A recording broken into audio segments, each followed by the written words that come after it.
আমরা রমজান মাসকে কিভাবে স্বাগত জানাতে পারি এ সম্পর্কে ইমাম ইবনে বাজ রাহমাতুল্লাহ আলাইহি বলেন, রমজান মাসকে স্বাগত জানানোর জন্য বিশেষ কিছু মর্মে বর্ণিত আছে আমার জানা নেই।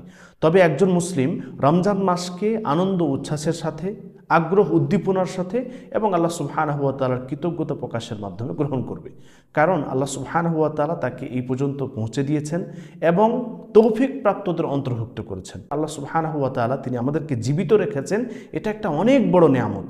কারণ যারা জীবিত আছে তারা নেক আমলে একে অপরে প্রতিযোগিতা করবে।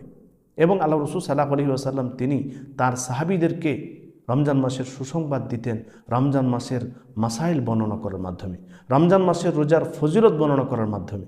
তাই আমরা একজন মুসলিম হিসাবে রমজান মাসকে স্বাগত জানাবো এভাবে আল্লাহ সুবহানাহু ওয়া তাআলার কৃতজ্ঞতা প্রকাশের মাধ্যমে এবং খালেস অন্তরে তওবার মাধ্যমে, সাথে সাথে রোজার প্রস্তুতি করার মাধ্যমে এবং নেক নিয়ত ও দৃঢ় সংকল্পের সাথে। ইনশাআল্লাহ আল্লাহ তাআলা আমাদের সকলকে রমজান মাস পর্যন্ত বাহায়াত রাখুন। আমিন।